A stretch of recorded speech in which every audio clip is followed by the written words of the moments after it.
And we're live. Claire Court, welcome back to the SJJ channel. How have you been, my dear? I've been very well.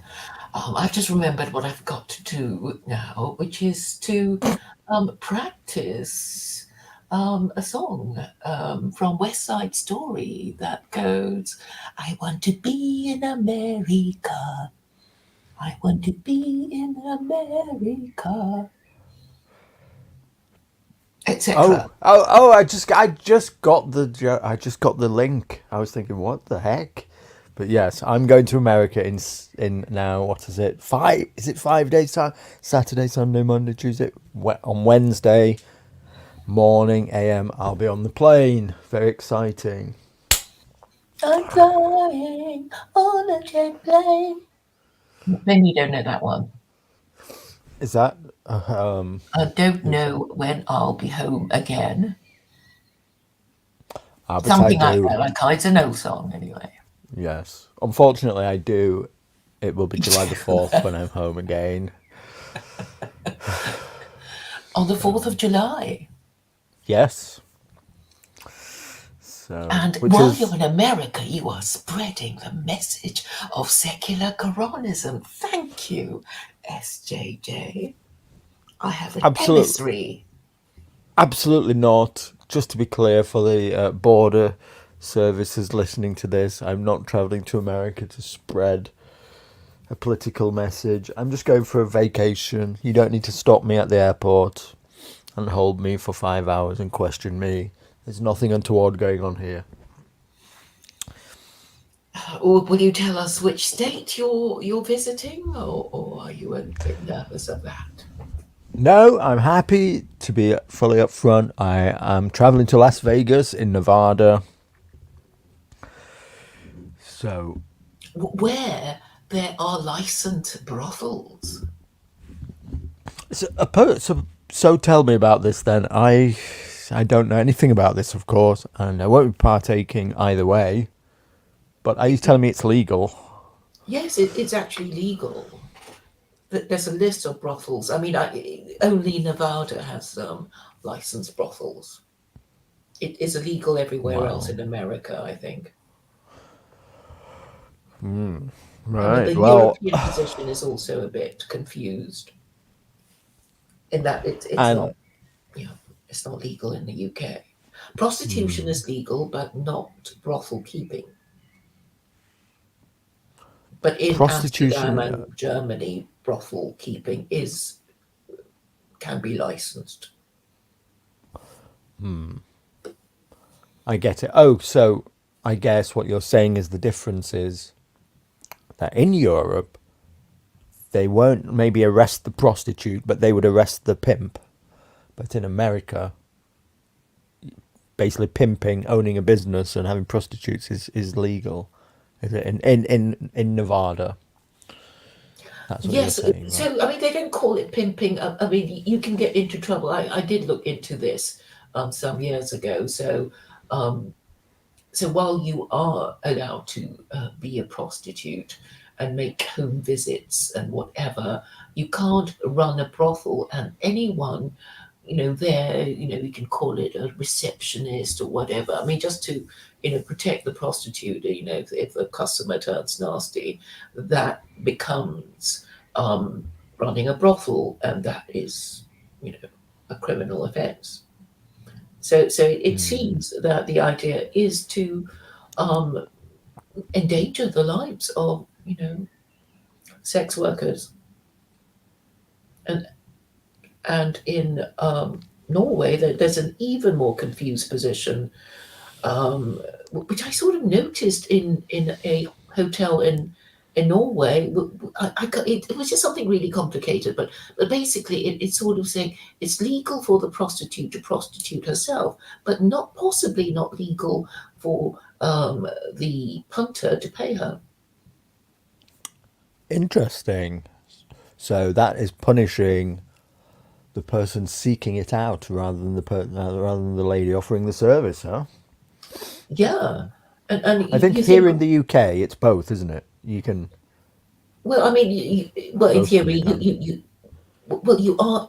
prostitution is not illegal, but obviously it's very dangerous if you can't have, somebody to, be Whoa, your it's not receptionist. illegal in the UK. Prostitution is. I remember being told when I was a law student that it's not illegal. Prostitution is not illegal, but brothel keeping is. Well, I'm sure that I've seen TV, these like real life cop shows where they've arrested prostitutes on street corners. I'm sure I've seen this. Well, that is soliciting, which is a bit different.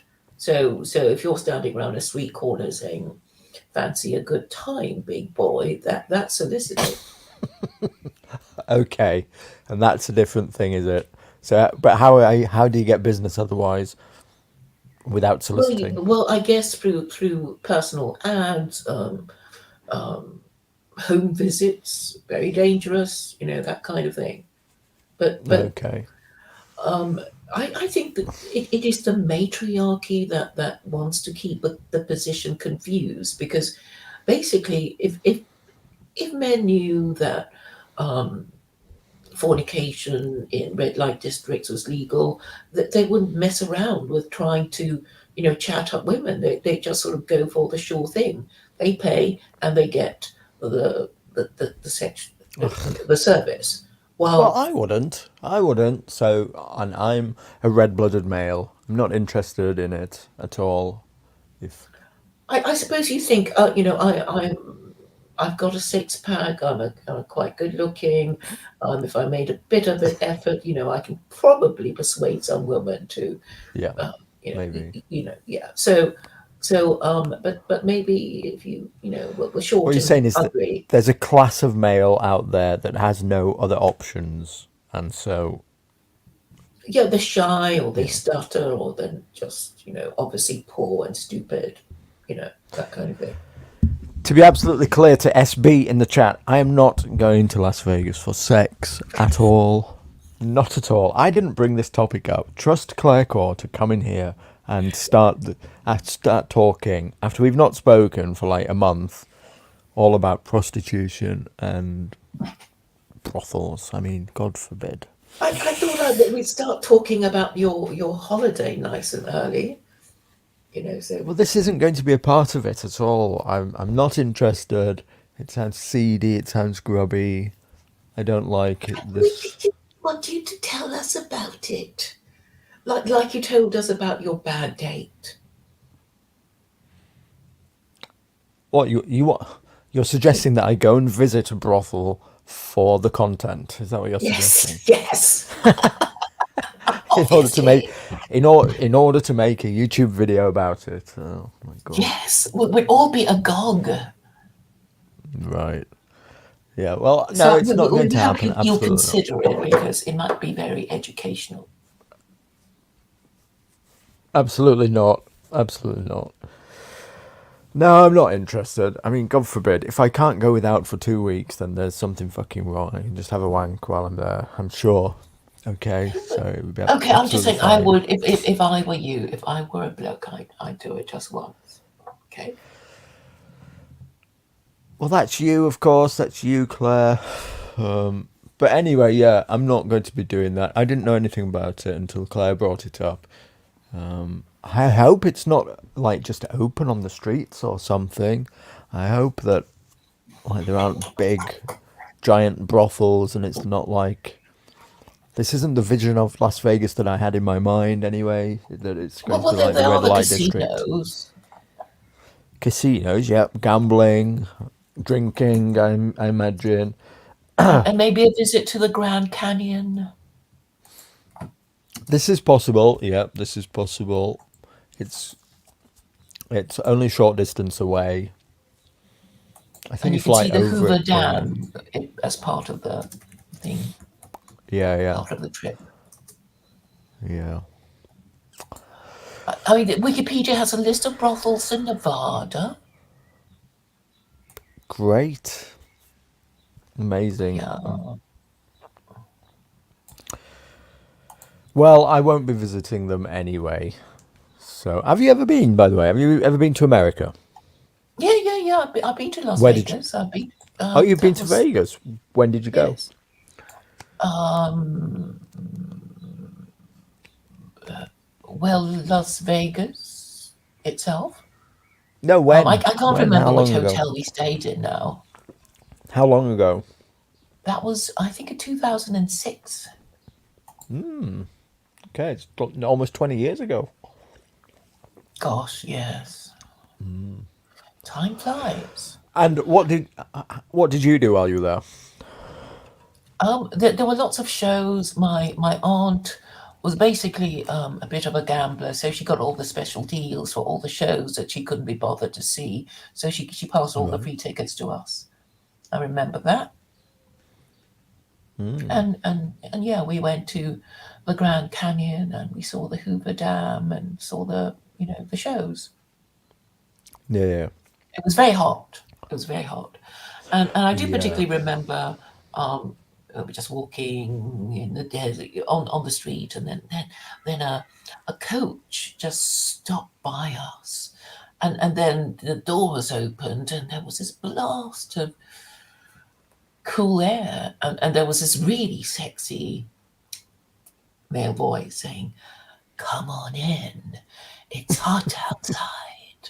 And I was kind of just making for it, but I was with a bunch of people, and it's like, no, you're not supposed to go in, because you go in and they'll take you to some out of town casino, and they won't bring you back until you spent all your money.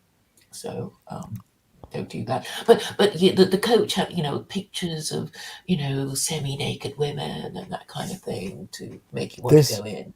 Oh my God, Claire Court. This is the bang bus. I think that you missed out on. Well, yeah, I mean, I remember, okay, my experiences of Las Vegas that I can remember. You talk to somebody from Las Vegas. Oh, do you gamble? I mean, what they said was, we live here, we can't afford to gamble. So, and Yeah. if you were local, you'd find some really cheap casino, but you wouldn't go to the touristy ones. But yeah, I mean, there were Yeah. lots of great casinos where the I mean, architecturally, I think you'll find them quite impressive. But I think the ones in Macau were more impressive because they're newer. Like the Venetian, it looks like Venice, and Yeah. Caesar's Yeah. Palace and all that. So yeah, Yeah. It's an interesting place. Um, I mean, it sounds crazy that what when anybody asks what are you going to do in Las Vegas, and the answer is, well, like, visit hotels for a week or two, and I guess it sounds a little crazy, really. Just visit hotels, but each hotel is a is casino. is a casino, an attraction in itself, with all kinds of things to do and see in it. It's like I guess each hotel is like a mini theme park in a way, isn't it? Yes, so it has its own lighting. It is completely, daylight is just not allowed in. So you lose your sense of time, and so gamblers just don't know how long they've been gambling, and they'd be given Mm. food and drink if they gamble enough. And yeah, I mean, my abiding memory was this. I guess wasn't she Hispanic or black? But she was large, and I remember the dark circles under her eyes, and she had this large plastic cup of coins that she was sort of feeding into the machine. So it just looked like work to me. You have to feed all these coins in the hope of Mm. getting some payback, and it didn't look fun at all. Yeah. So somebody says I have a closet gambling addiction. This is another thing I don't have either. I'm not actually very interested in gambling. The idea of going there to gamble really doesn't interest me whatsoever. So I've no interest in going and sitting down and like playing blackjack or roulette or any of these like table games or anything like that. I find that kind of shit really boring actually. So I probably won't be doing that. I think these are like drinking games, and I don't drink, so this is my understanding of it. I've been to casinos before, and I've gotten bored after about like 30 minutes. So I'm not really interested in going to play blackjack or anything like that. I'm going to put some money. People I'm just going to watching, be. people watching could be fun. I'm just going to Watching how put. people gamble and stuff, you know. Yeah, maybe. I'm going to just like be a typical tourist. Maybe I'll put some money in the slot machines as I go around, looking around, and just entirely expecting to lose every penny of it. I'm not believing the slot machine's gonna drop £1 million for me or anything like that. So I've got like a set amount of money that I'm happy just to throw away. Well, Maybe just roulette then would be the most, fun, but you have to make sure you put enough, um, that you spread your risk.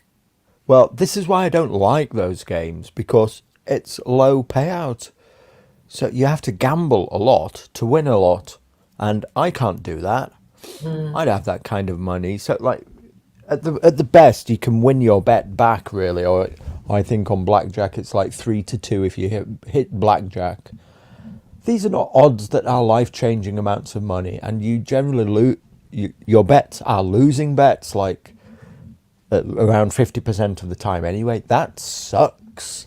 It sucks to lose. mm, So, and especially if you're just like putting like $10 down only to maybe win $10 back. This is yeah. like I just don't find the appeal in that whatsoever. But there is a little bit of a thrill in shoving maybe like I don't know $50 into a machine that theoretically you could win $1 million on. I know you're not going to, but Mm, theoretically it could, it could just land on you that day. Who knows? So I might do some of that. mm. But I don't see the point in gambling unless it's life changing amounts of money. Really, I think it's just losers gambling. Yeah, it's a thrill seeking, really. I suppose you think it could be me. Yeah, it And, could be and, me. and, and what you're paying for is the brief period of anticipation before you lose. Yeah, yeah. But with something like blackjack or roulette or whatever, there is none of There's some that. skill involved, I Yeah, suppose. I but mean, if you can remember cards and know how to count and stuff. there's none of that potential life changing amount of money unless you already have it to put down on the table in the first place. Hmm. Like, you have to bet $50 to win $50 plus your bet back from the dealer, for instance. So and the chances are you're just going to lose your $50. But you could put $50 into one of these machines that has one of these jackpots of $1 million and maybe hit it. Well, you could go and see a show because quite a lot of the shows are quite good. Oh, I remember being quite impressed with them. Cirque du Soleil, they're on. If you like That's just circuses and acrobatics. maybe. Um, Kumit says his gambling addiction happened by putting £200, I'm guessing, in a bandit in a machine, and won 10 grand. Then went on to gamble his life away. Well, thankfully, I don't think I'm at risk of that because I'll be leaving it behind. If when I come back, I go out seeking slot machines, then I'll know I'll have a problem. But I don't come into contact with them anywhere in my daily life, and it will only be for this like two a two week stage show period. is a oh Yeah, a stage show is about 50 quid, 50 to 60 quid if you want to see a show. I thought what I might go and see is Penn and Teller, if they're Oh still yes, on. the magicians. Are they Yeah. still on there? Right. I haven't They, they, looked, to be honest. I should have thought about this kind of stuff and booked something, but they have strip teams. Oh, Jerry Seinfeld is on. ah, It's I don't. 116 I quid. Okay, maybe too I much. It's never at Caesar's Palace. I never watched Seinfeld. There's So, a striptease at the Luxor Hotel, 47 quid. and what is that? Well, the semi-naked women, slowly taking off their clothes. And Elton. Oh, it's only a tribute show. Yeah, sorry, I thought it was actually Billy Joel and Elton John for the Oh, boomers. that'd have been definite no. Joe says Penstein and Tellerberg. Look, Jews do good shows. Okay, good stuff. Oh, Would Penn and Teller Jews? I don't know. I'm guessing so. Thinking about it, Teller, the little one, does look quite Jewish now I think about it. I think they're from New York. It's almost a certainty, isn't it? Tournament of Kings sound. Oh, that's 75 quid. But that's kind of fun with jousting, maybe some boys things, knights jousting each other and all that. I don't know. We'll Oh, I see. suppose you could go down the list of I don't know, the Desert Rose Gentlemen's Club, Mona's Ranch, Sue's Fantasy Club, See, you're Donna's bringing it Ranch. straight back to sex again, aren't you? I mean, you have a one-track mind, don't you? I just want you to produce content that we want to listen to. It's not UK elections. Oh my God, why do people even Oh, care? I'm glad you mentioned those. Finally, we can talk about a topic Yeah, that's I saw of you on. substance. It's not of substance. It's just sad that people are still taking it seriously. Spoil your ballot papers, people. Just spoil them. Do not listen to this agent of chaos and possibly the Kremlin here, even if she doesn't know it. This is not the way forward. Don't spoil. What are you Nobody saying? cares. Vote Farage. Is that what you're saying? Vote reform. Look, I think, in my opinion, the the important thing that you can do out there is to try and stop a Labour Party MP getting in your area. I have one. It's a disaster for the local area. All they've been doing is bringing. I think all they do is they go to Parliament and argue for as many migrants off these fucking boats as possible to be brought into their local constituencies. This is my experience of having a Labour MP. They're just turning the place into some fucking African savannah. Yes, yes. So So if I were taking an interest, I would say everybody spoil your ballot papers, and the objective is to get more spoiled ballot papers than there are votes for either the Tories or Labour. I mean, that should be the objective. I mean, the Muslims are being stupid too. It's like, the what sort of kind? standing as alternative to, Muslim Labour MPs. They're wasting their time and money. So everybody, Muslim and non-Muslim, Jew or Gentile, spoil your ballot papers. And that's a way to tell them to fuck off, and they No, still won't. don't be so stupid. If you spoil your ballot paper, you just That get. is counted. Spoiled ballot papers are No, yes, counted. Do you know they're that in counted, but they America don't they don't matter even have the option in America of spoiling their ballot papers because it wouldn't be counted. because it's on a computer, so you don't get to mark it yourself. You can't physically spoil it. But over here, I saw your post that you made, which was draw a big cock and balls on the ballot paper. And I think this is just ridiculous because Nobody cares if you spoil your ballot papers. It doesn't But matter. as long as it's counted, because the total spot ballot papers in one election, hopefully it could, maybe people can just manage to do that if they're pissed off enough. Yes, it's counted and mentioned at the end in Yeah, passing. yeah. So you add it up towards the end, and then you'll get a figure, at least to show how pissed off Who people are. cares? Oh, Who cares? okay.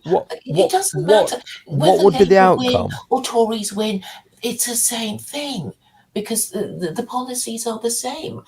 I guess you're too young to have noticed that the policy is always the same, even though every now and then you get a change of party and a change of face, but the policy is always the same. That was why you had all those Americans saying, um, until when Trump arrived, oh, I haven't voted for 20 years. The Americans knew it.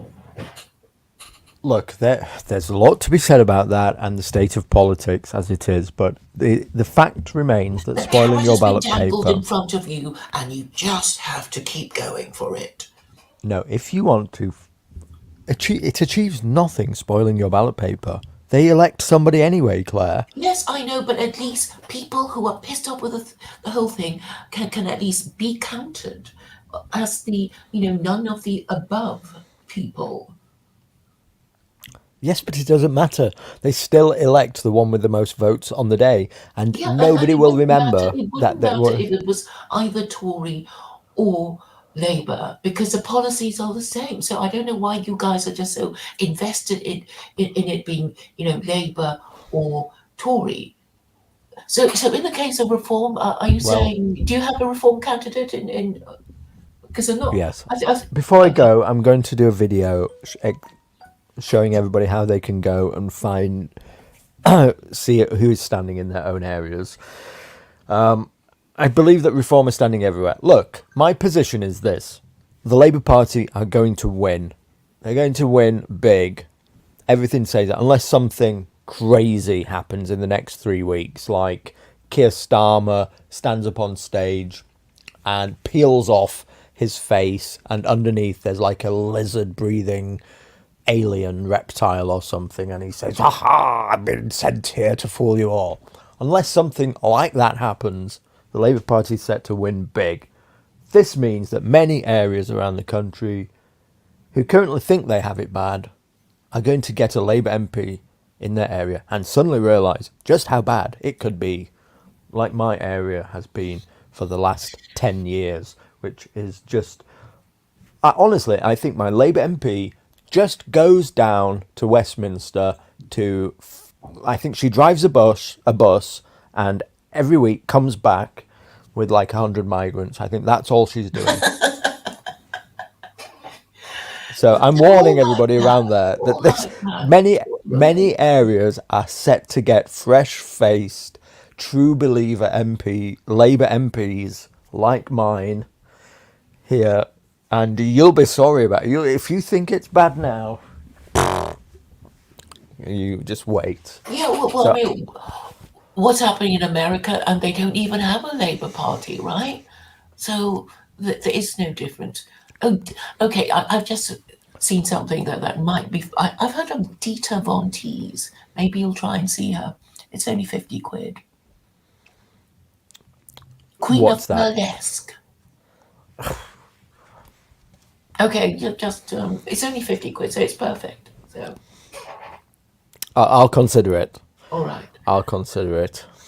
So you were whinging to Brutus yesterday about I can't remember all the things you were whinging about. But are you both agreed on t- how you're going to vote? So I'm not sure we're exactly agreed. What I am saying is that a Labour MP can have a big detriment to your local area. The Labour Party is going to win anyway.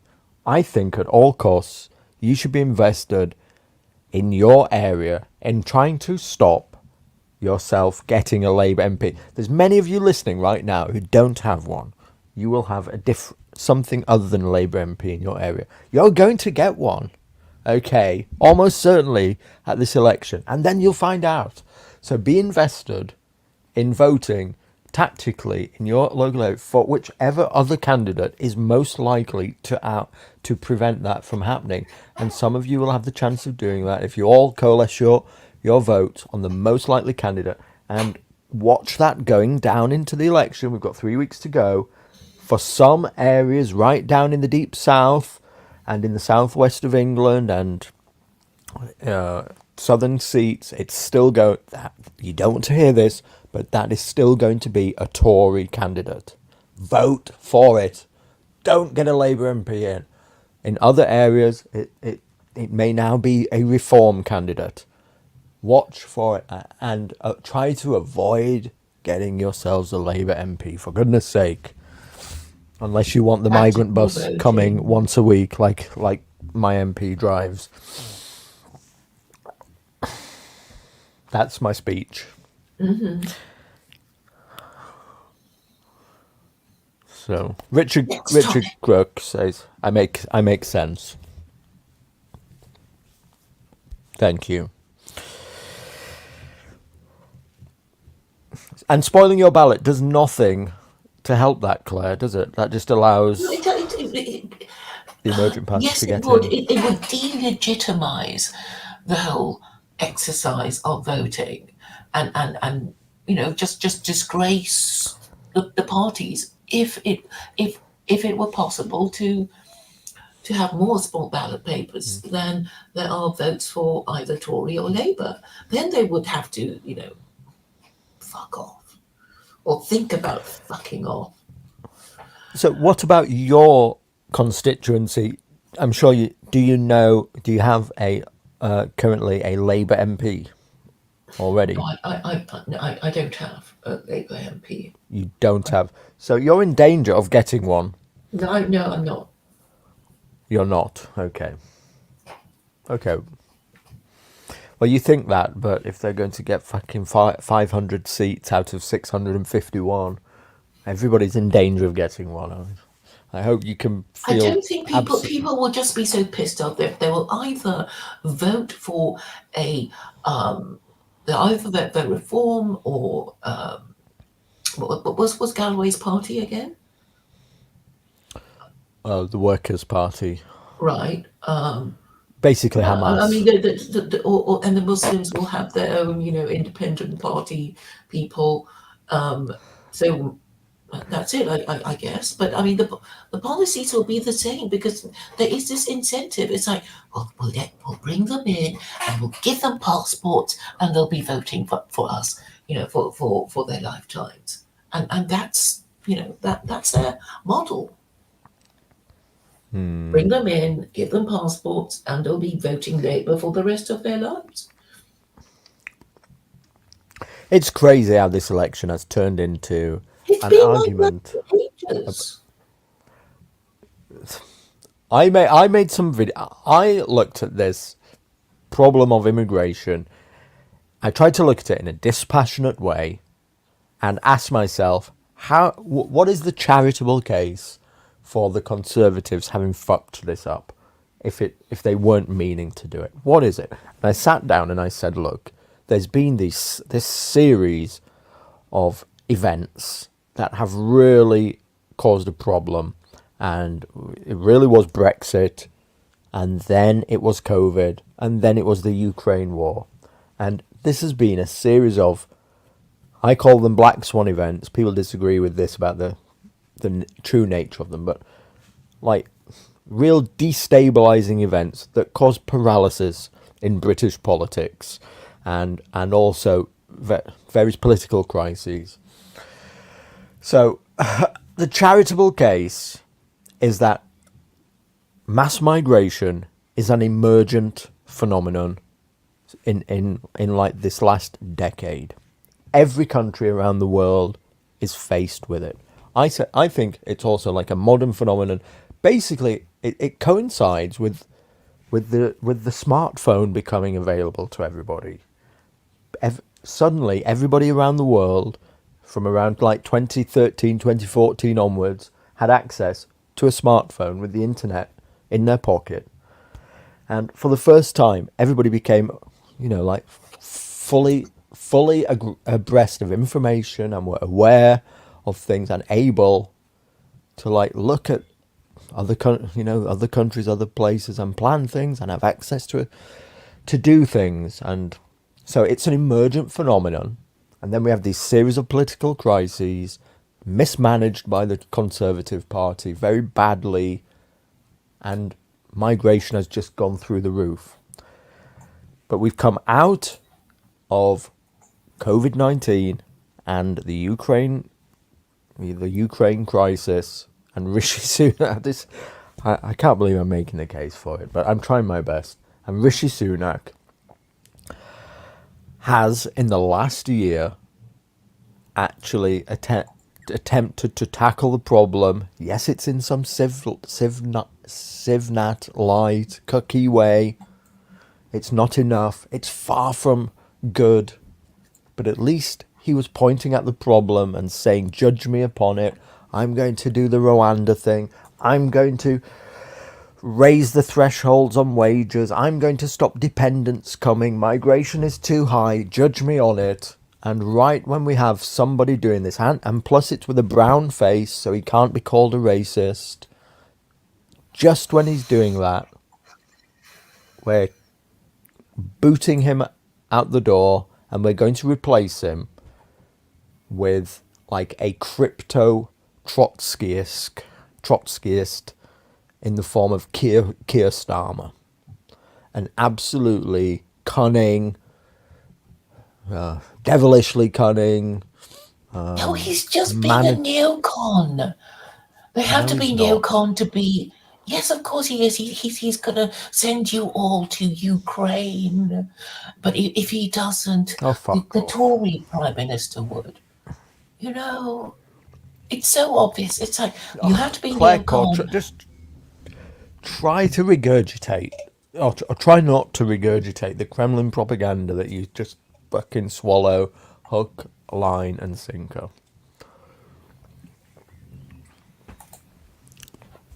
There is not going to be a war between NATO and Russia, because Russia would get spanked.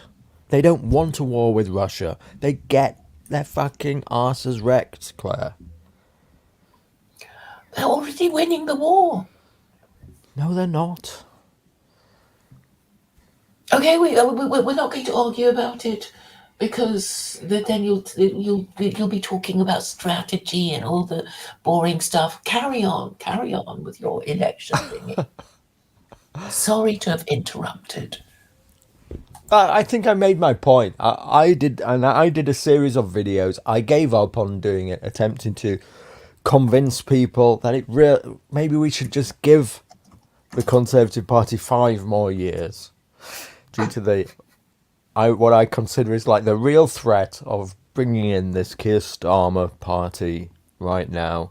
That we should just maybe give Rishi 5 years to try and sort things out, because the Conservative Party, in the very least, at least nominally, has made a turn towards the right, towards Civnat light policies, in terms of at least saying what the problem is, migration, that it's too high, and putting in the deterrents and for illegal migration, so attempting to stop that problem entirely, whether you disagree with it or not, and then saying that legal migration is too high.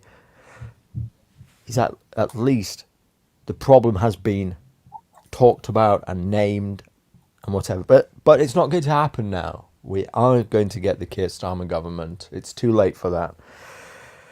So the only other thing now to think about is what kind of an opposition to Keir Starmer and the Labour Party is there going to be through these next 5 years. And it's also possible, I want everybody to remember, that it doesn't have to be 5 years of a Labour government.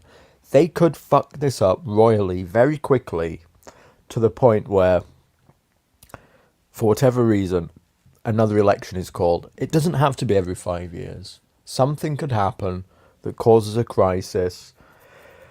It's hard to think right now. but crises can happen that are unforeseen that cause elections to be called early.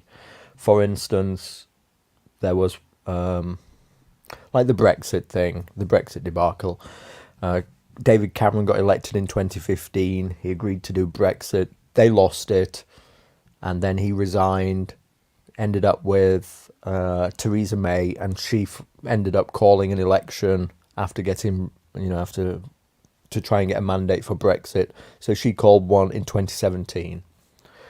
So there's always real possibilities like this, especially seeing as the Labour Party are probably planning massive constitutional changes. Whether they might end up thinking that we have to have a referendum on something, they might end up even giving the Scottish a referendum again on Scottish independence, and so they could lose something like this. There could be a crisis and end up like another election early. Who knows? So what we have to think about is what kind of opposition there is going to be within the Parliament, within British politics. What kind of Overton window is there going to be in British politics for the next 5 years? And if it's just like the Labour Party and the SNP and the Lib Dems, then that is left to ultra left-wing craziness. That is going to be the Overton window of British politics. So, at the very least, bringing in Nigel Farage with reform, whatever you might think of him, would be at least extending the Overton window to the right somewhat. And that's my speech done. I can see you're saying blah, blah, blah. But this matters, Claire. This is British politics. It matters, okay? Of course, British politics matters, but if you think voting will change anything, well, you're just young. I know you're just a young chappie in your early 20s. So I was like you once, taking an interest in these elections. Here's the thing. I know that my own vote on the day has zero effect. I'm not stupid to this. I'm very careful with how much I discuss this. But I know that my vote on the day has zero impact. The difference is if you have a platform and you can influence other people, then you have the ability to effectively on that day go and put like 10,000 ballots in a ballot box. And this is why I think it's utterly irresponsible for somebody like you. Thank God anyway nobody listens to you and you don't have a platform, really. Okay, so who do you think has the influence to say, go and vote, whatever? Nobody has that influence. I bet you're going to No, the people who have built up a social media presence. These are the influencers. Okay, can you think of one who that you might listen to? Yeah, like Carl Benjamin, the Lotus Eaters, academic agent. They'll be voting reform, right? They'll be voting reform. I don't know. No, I doubt it. I don't because know. reform it has this Islamophobic flavour, and that's a controlled opposition. Well, what they've certainly not done, they've not been consistent. They've not had a consistent message. They've been very irresponsible with the stuff that they've been putting out. It's simply been they've adopted this meme. I've talked about it in my videos. From the academic agent, the Kremlin agent, as we might start to call him, who developed this idea of 0 seats, and his entire mission is just to destroy the right wing of British politics. Now he's so silly. I don't know why anybody listens to him. Now he dresses it up in the idea that it's for your own good, and it's because the right wing isn't good enough. But I've got the video on my channel where he explicitly says, "No, I'm not doing this for any reason because I believe that it has revolutionary." His words are, "I don't believe it has revolutionary potential, or will cause a circulation of elites, or for a based third-party alternative to come forward. No, I just want a Labour Party de facto dictatorship. And people don't realise this. They've been led. It's like the Pied Piper leading the rats off the cliff. What is And his this means, rationale for? So he's an accelerationist. yeah, that's a charitable explanation. He's just like a full-on accelerationist. The alternative is he is a literal subversive agent and like a Labour Party activist. Either way, he's encouraging the same thing. So, Well, I mean, what would accelerate faster to the promised land? And I'm saying, since I am promoting a one-party theocracy, I would have to delegitimize the whole idea of having political parties. So that's why I am saying spoil ballot papers. And you're saying, but I mean, what you are saying is basically that there's some hope if we cling to the Conservatives, and I don't think it makes sense at all. I mean, you know what they're like already. I do. I fully accept they're terrible. They are a disaster. They're useless. But I also accept the other side of it. It also is true. The two aren't mutually exclusive. It also is the case that, for instance, migration is an emergent phenomenon. It is a modern phenomenon that is affecting all countries. So people who All ignore that, countries with a low birth rate. And you won't address that with secular Quranism. None of your mates will. You'll, oh, yes, I okay, remember everybody, Brutus saying, oh, well, what does it matter? I'm 40 now. It doesn't matter if I don't have children. And you're kind of nodding along with that. So you're part of the problem, mate.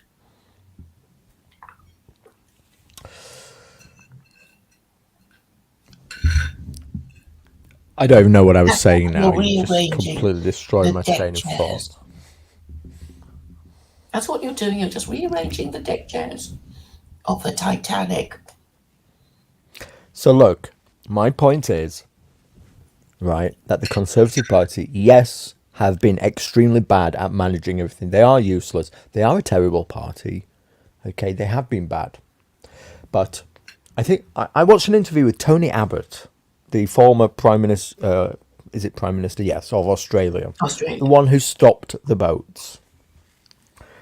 And he said he understands fundamentally, right, that when he lost the leadership of whatever his party was, are they called the Conservatives? Whatever they're called. Their The version of the Liberal Conservatives. Party. That's another Yeah. thing. The Liberal Party is a Conservative Party. Yeah. Well, And whenever you he don't even lost, call the names of your parties correctly. It's like you can't even be bothered to call them by their correct names. Liberal and Conservative are the same thing. I mean, this confusion of language and thought. It's like, oh, Conservative, Liberals, the same thing. Who cares? We're not even going to bother changing the name because it's class-based politics, and you know it. It's class-based. Labour is working class. Tories are middle class. There's no particular virtue well, in being working class or middle class. well, look, let me make my point. I heard this interview with Tony Abbott the other day, and he said that when he lost the leadership of whatever his party was, he got like thousands of people coming to him and saying, Tony, start a new party, please. And he said he understands fundamentally this drive to do that, but it is much easier to change and make something better from within in something that already has the party and the structure there. And so his advice is to fundamentally change the Conservative Party, for instance. I mean, we may be beyond this Like point give it a now. few principles, right? Have some principles, but oh no, the very idea. They're not going to have principles in case they might be held to it. I agree. I agree. Give them some Yes, they need some principles. Finally, at 50 minutes, we've got to a point of agreement. Yes. Yeah. And you know what a fraud the Conservative Party is because I actually looked at their principle, their constitution.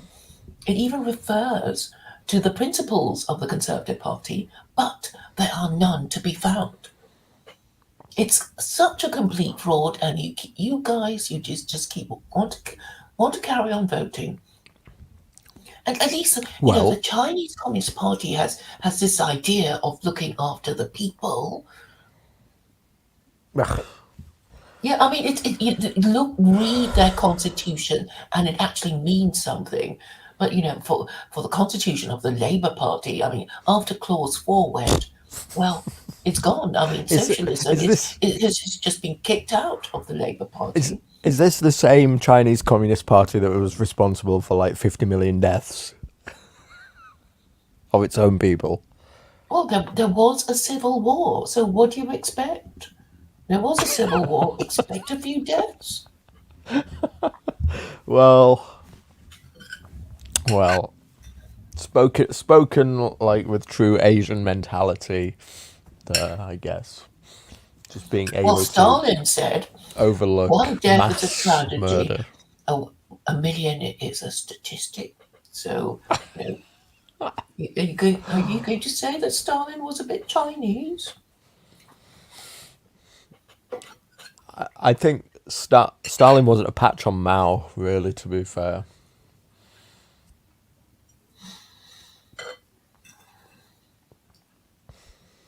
But anyway, look, getting back to Britain and British politics. So, Tony Abbott's advice is look that you should attempt to change the Conservative Party, and politics is is about incrementalism. And if you look at it, then really from Brexit to Boris Johnson to yes, these were periods that were mismanaged, but this is a Conservative Party that was incrementally turning towards the right. Clearly was. Clearly was. Doing a bad job of it, and still with all the problems and systemic issues, but it was at least in nominally doing so. Doing a bad job, yes. But there are all the pieces still there, and there is the faction, the base of the party is still has that sentiment, that will within it to do it. If only it could get its act together and deliver. So it's much harder to do this third party business. So we'll have to see what is going to happen in the aftermath of this election. It's almost certainly going to be a Labour Party landslide. There's going to be, I know the Conservative Party might be down to like 100 seats, perhaps even less with projections. Nigel Farage might end up with like 50 seats. And I think in this type of outcome, there could be some kind of deal made where Nigel Farage joins his party with with a really badly defeated Conservative Party in an effective takeover. And because if they are really, really badly beaten, then they are going to really struggle for like who can be a leader. So who's going to be who's like where nearly all the faces that you know of the Conservative Party are likely potentially to lose their seats. Even Penny Mordaunt's seat is looking likely to go to Labour now. So, same for Kemi Badenoch, same for even Suella Braverman, I think, or she might be safe. I don't know. But no, I think she's definitely going to go, actually. So they're going to really struggle with who can be a leader if Nigel Are there Farage's any Reform candidates Party. other than Nigel Farage and the Reform Party who seem prime ministerial or any good? It'd be literally Richard Tice would be the other one, Hmm. and then the only other person that you'll know about perhaps would be, is it what's his name, Lee Anderson, is it, who was the Conservative that defected? Okay.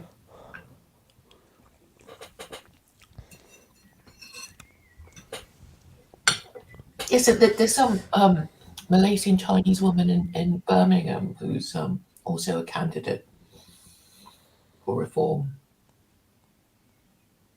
Yeah, they have a few minority candidates. Yeah, because it's so bad now, the immigrants can't stand it. A friend of mine contacted me and said that his candidate is like a turban wearing Sikh or something. That's You his know, reform the candidate. first BNP member was a Sikh. I mean, the first non-white BNP What? member, because they can't stand Muslims. I thought it would have been you. No, it wasn't me.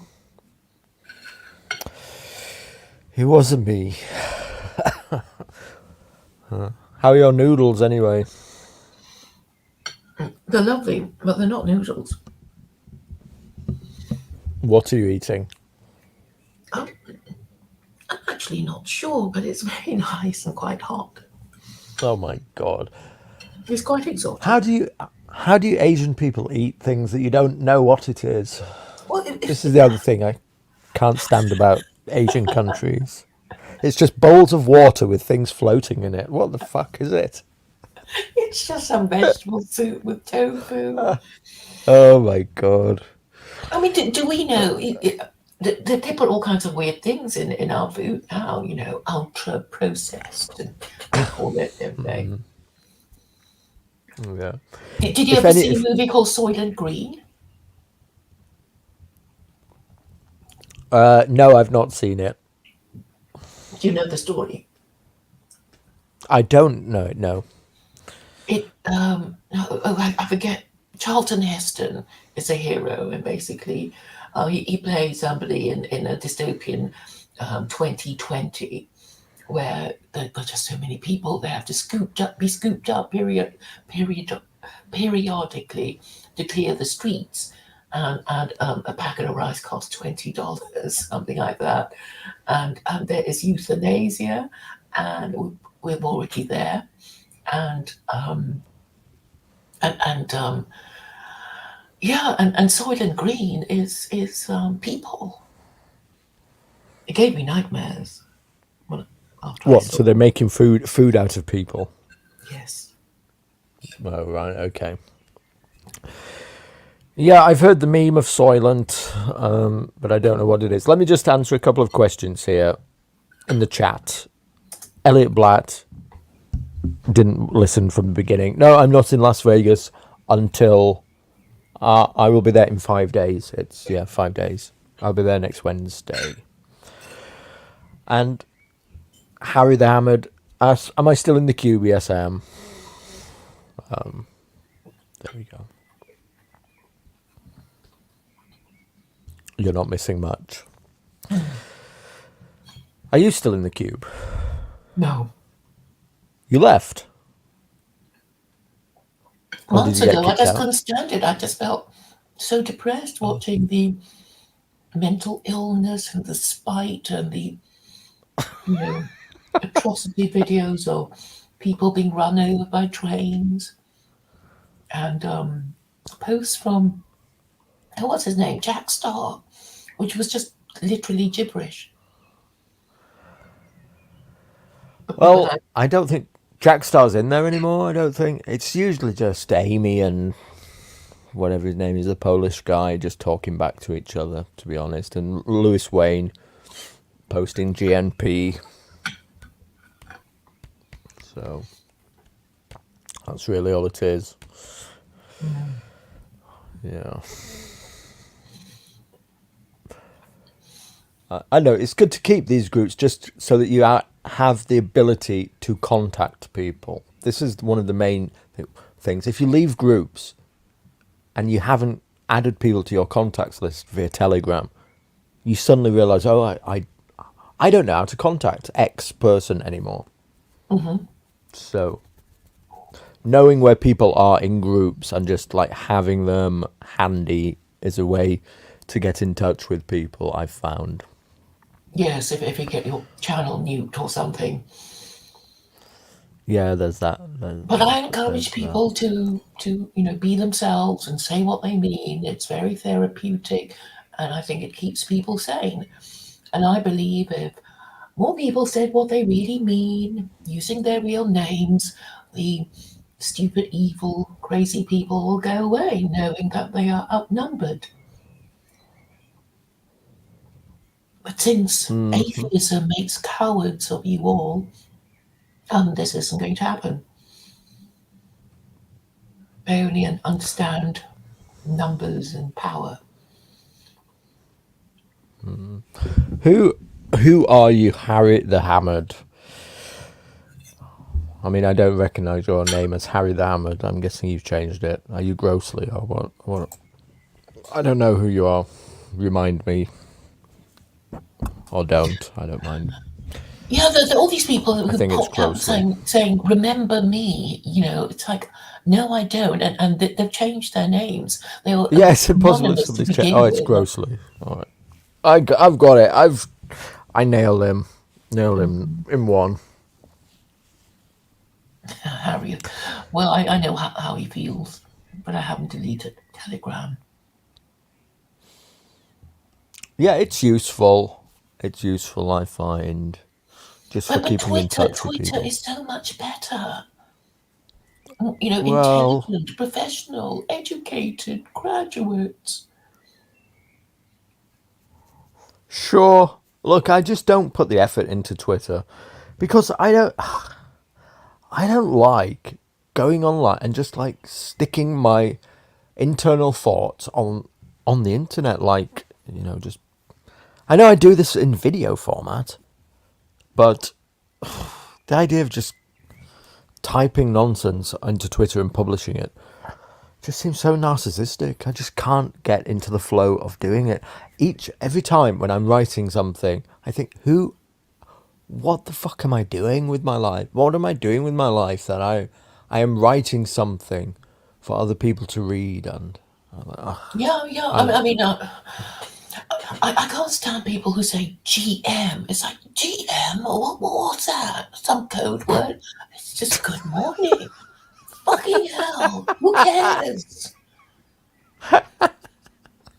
No, somebody who posts GM on Twitter is a narcissist. It's, Well, you're either a GMer or you're not, I suppose. no, oh yeah, and things like at spoons. Okay. What? Oh, at Weatherspoons. Yes. Oh It's God. sort of when people had a joke, there's no need to post on Facebook that you've just had a cup of tea, you know. Yeah. Well, Facebook. I got out of Facebook. Well, I don't know how long ago it was. Something like 7 or 8 years ago. It's so boring anyway. They've done all kinds of weird things. I mean, they've turned me into a content creator without asking me, and but they intersperse everything with so many ads, and I guess the people you regularly contact just don't come up on your feed anymore, so you are separated from other people, and they have these sort of fake accounts of jokes and wise sayings to make you like, and the reels. It's sort of like, Yeah. oh yeah, before I forget, it's this idea of I think Facebook is just going to feed us AI Facebook friends to agree with us or oppose us, to keep Yeah, us probably. entertained. Well, It's possibly. I mean, Twitter could be a lot of this. A lot of your followers are probably AI. Like, I mean, if like I look at my messages, my inbox. I mean, I've got an entire list of just what our bots Like they all like have Asian women profile pictures asking me, "Hey, big boy, how are you?" and shit like that. So the idea that I mean, Elon Musk was supposed to get rid of the bots off of Twitter, off of X, but looking at my inbox, that hasn't happened. Yeah, and but did he say porn is going to be available now on Twitter? It always has been. Yeah, yeah. So I don't know why they're talking as if it's a new thing. Oh yeah. What about what do you think of this? Your likes are going to be hidden now on Twitter. Yeah, yeah. I'm not involved on Twitter enough to really know I whether think that's you're a good missing thing or a out bad thing. if you don't take it seriously because it's the only safe space for conservatives now. I mean, the space is, Well, you know, well, quite engaging, I think. yeah. And yeah, I've been talking to a few Chinese people, and they're a bit weird too. They're really weird. You know, one of them blocked me just for saying China is an empire. It's like, how dare you? And it's almost as if I call them a pedophile or something. They can't take it. Very strange. And apparently half Grocer of them says want to be, liberal Democrats. I don't know the half of it. Grocer says he gave your book to the homeless man to use as toilet paper. This is the pirate guy, by the way, Claire. I know he's Do you read remember him? it. Yeah. What, Joe? Am I reading the right What? bit? Joe was saying, I know Joe has read it to make that comment. No, he, So thank you, no, he Joe. hasn't. I don't think Joe's bought it. Of course he has. He went over every word. The But detail in which he analyzes what I say is really quite gratifying. but you remember the pirate who used to frequent your streams, don't you? Yeah, he bought it. He bought the book. Yeah, well, he's given it to a homeless man to use as toilet paper, he says now. No, of course he hasn't. Of course he hasn't. Doing a good. You Finally, bought the it book has too. gone You to some bought it good use. too. I have a copy, yeah. And the people who read it, they can't find anything untrue or illogical or immoral about it. And it, it upsets them, I know.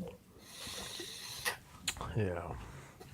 I think the second edition will have questions at the end of the chapter, like a textbook, to check their comprehension. Yeah. Oh, Harry the Hammered, he's the pirate guy, is he? Is that who you mean? Yes, that's the pirate guy. You remember who used to join your Oh, streams? yes, Who are? that's the one. Yeah, I've such a boxer's brain. I can't remember his name. The character that he used to play. Ugh, so bad for this kind of stuff. Yeah, I can't remember it. Sorry, dude. Anyway.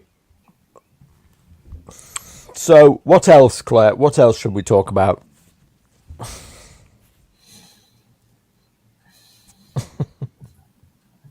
Women, sex, Women. feminism, My God. marriage, children, parenting, posterity, descendants. Yeah. Why were you I talking think. about Tony Abbott earlier? Like you think Australia has an independent. Oh, I think Pebble you Muncher only was his said name, by the way. Pebble yeah, Muncher was his name. yes, yes.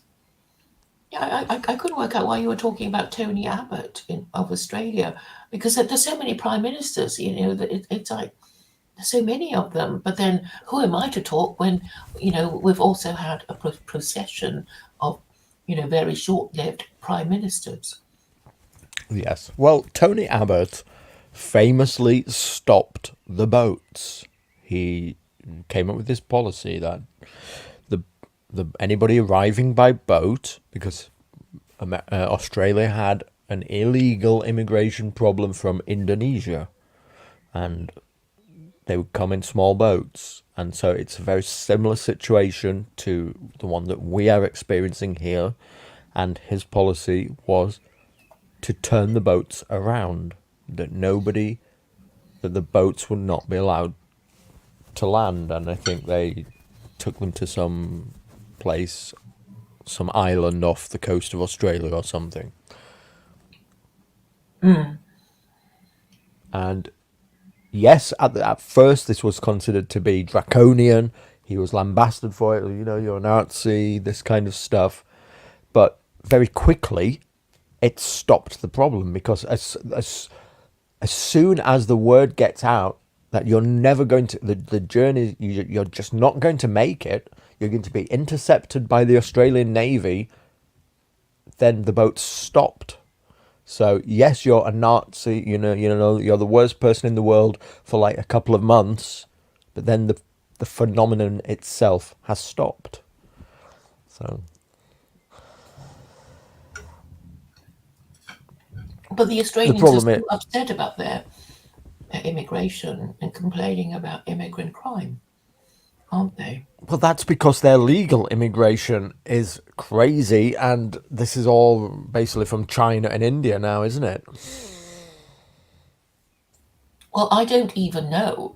Do you still listen to Joel Davis and Blair Cottrell? I think they're supposed to be streaming nowish or something. Well, they've gone a bit quiet. No, I don't. Look, I'll just be absolutely brutally honest. I think I explained to you privately that, look, Joel Davis just went off the deep end, really. I mean, I think he's a good guy. He once reached out to me. So did, Keith Woods. I think they're good guys. But Joel then went off the deep end and started hanging around with Thomas Sewell, the literal, stiff-armed swastika wearing, swastika flying neo-Nazi, and calling himself a Nazi. And look, I'm just not that guy. I'm not that guy. I'm not even a good racist.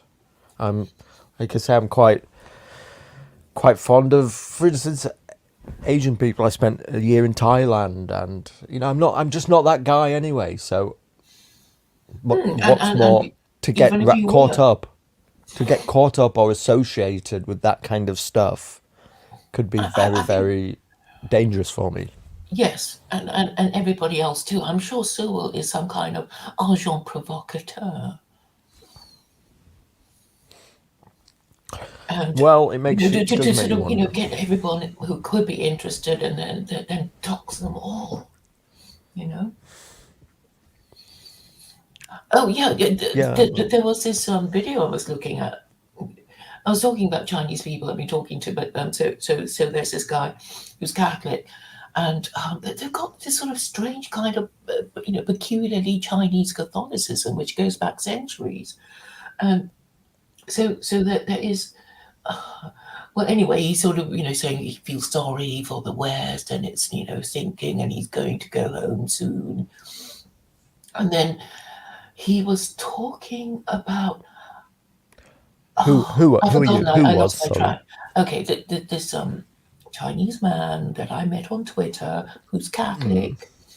And saying the West is sinking, and the little bits of Mandarin that I understand is him saying it's frightening, blah blah, black people, blah blah, it's the end of them, blah blah, and so I mean I obviously I don't understand everything that they say, but it's not good, it's not looking good, and oh, there was something I wanted to say and I've forgotten it now.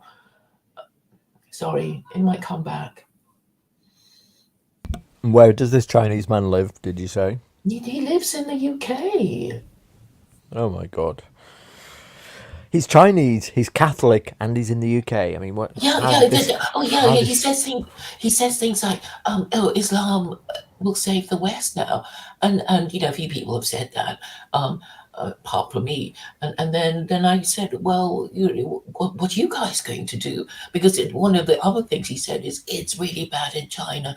And look, Taiwan, mental illness, Chinese people not marrying and being gay, and abandoning God and all that." And and I said, well, why are you clinging on to Catholicism when it has failed the West? And there's no answer. He's still working it out, apparently. But the rest of what he says is, pretty spot on. Clearly an educated guy. He speaks English quite well. He even knows Latin. And there is this sort of thing. Yeah, I mean, they still have Latin Mass in China, and it's in Latin. So it's all very odd, but he's Yeah, got that's something to weird. say. Yes. So on the one hand, he's saying, the I West mean, is completely degenerate, and I said, okay, but what's your answer? And it's like, oh, it's Catholicism. And I thought, well, it doesn't sound like the right answer to me. And then it's sort of like, oh, Confucius, he was a bit Catholic, or the wise bits of his policies was Catholicism. So they're all kind of blending everything together, claiming that Confucius was, I mean, you can say he's Muslim or Christian or whatever. can So I can I just address something here in the chat? Bawana, who I don't know if this is Biarki or Biarki's mate or something or whatever, but Bawana says, SJJ, you have a total basic bitch understanding of National Socialism. That may be the case, but what I know is that, for one, it's a foreign ideology, and two, it's just repellent to the normie. So it's never going to succeed. You become ostracized from society, and if you're ostracized in the age of engagement, and I'm sorry, but it's just a non-starter. Plus, it's a foreign ideology. It's not British. So, I'm not that guy. I don't want anything to do with it. Plus, all the fucking National Socialists that I see, it's like a brown ideology, from what I see, with a few LARPing wignats attached to it.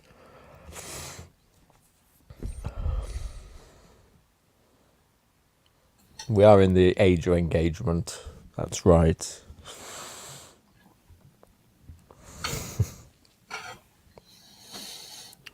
what does that actually mean? What? Well, the age of social media and people Yes. throwing shit at each other for saying the Yeah, wrong thing. it's the age of clicks, isn't it? It's the age of impressions on Twitter and on TikTok.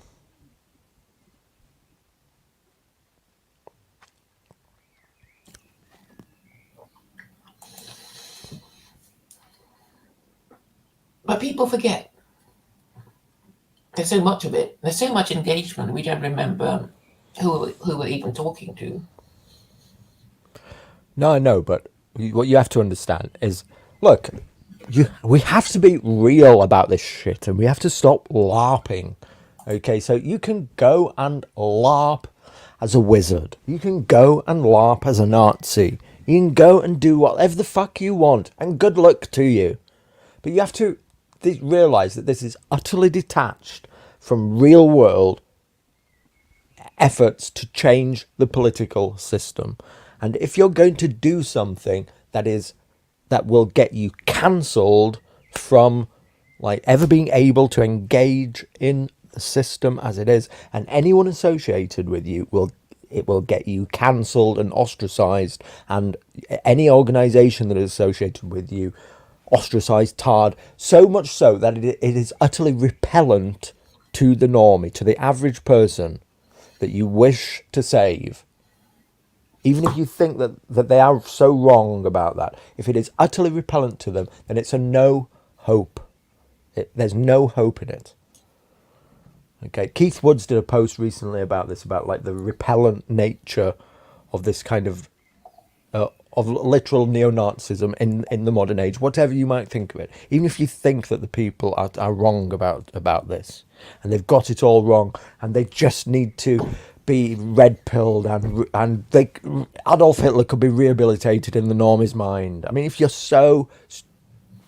that's what you believe, It's the young people who don't get it, right? I mean, it's the ones who suddenly, grow up and take an interest. Oh, why don't we try Nazism again? I mean, they're the ones who don't get it, but I think I was saying we could talk about religion, because I think religion is important in allowing the generations to communicate with each other. Because, if you don't have this thing called intergenerational cooperation and communication, each generation will be expected to do the equivalent of rediscovering electricity and be ignored, and then grow old and say, I told you so, and to see keep happening. Which is very sad. A lot of wasted time with lots of wasted lives. sorry, what is the point you're making? I was reading I'm comments in the saying chat, and that my if you brain can't do two at once. if you do not have a religion that says you have to respect your elders, and sons do not speak to their fathers, you won't be able to have the most basic level of communication. And going back to the Australian political activists, it's so obvious that the dissident right do not have the support of their fathers. That's why they are expected to do the Well, equivalent that's a of bit of a rediscovering. stretch. I Well, mean, that's a who bit of a supports them? stretch, Chloe. Okay, I mean, think of the older lots of people have good relationships with their fathers. I have a good relationship with my dad. I mean, You don't you're talk about writing. politics with each other, do you? Why should I've we? heard you Why say should we talk about dismissively, politics? "Oh, he's just a boomer." Only weirdos like you and I talk about politics, Claire. The average guy doesn't give a fuck, really. And too right, to be honest. The average person thinks about politics for, I don't know, maybe an hour a week, kind of in this next 3 weeks, right before an election. That's about how much they'll actually think about the action of voting.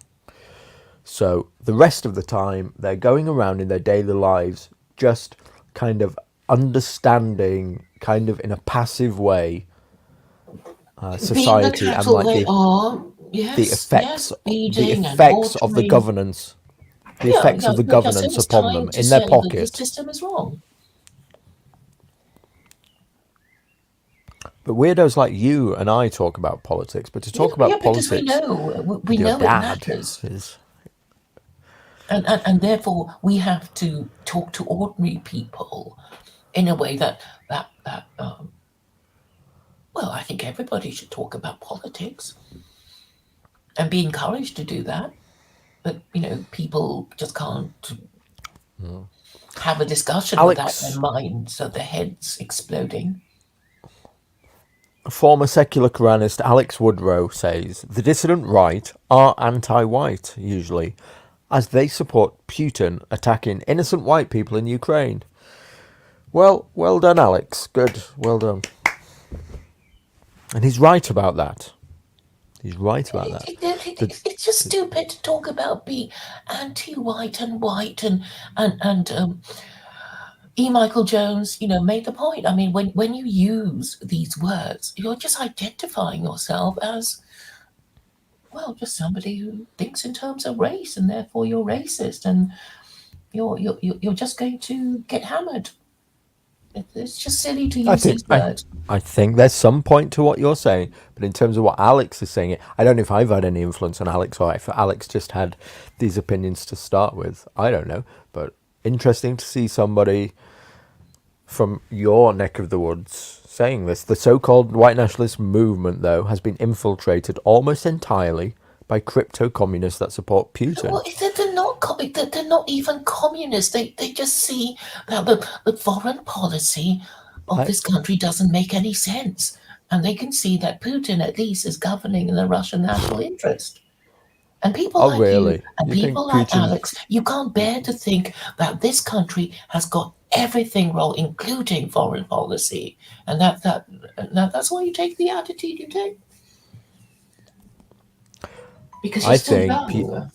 No, it's I mean, look, you, Well, see. I mean, you really have just swallowed the long schlong of the Kremlin, and you're just like still I know choking you have on to in keep your gullet. repeating that and say NATO, NATO, What do you do? NATO. And I'm saying NATO out, no to NATO. No, I think Putin has been. Look, I bought into it hook, line, and sinker too, right up until kind of like the week of the invasion or the week after, something like Oh, that. I Where wish I hadn't still. Okay, we don't want to talk about the detail of it. People can no, we just don't. understand that we don't agree. I don't want to talk about the But minutiae. what I am fascinated by more and more though is this Russian influence. Forget the Ukraine war, forget that one, and let's forget the minutiae of that. Let's not have that argument again. But I am fascinated by this grip that this this section of politics has, this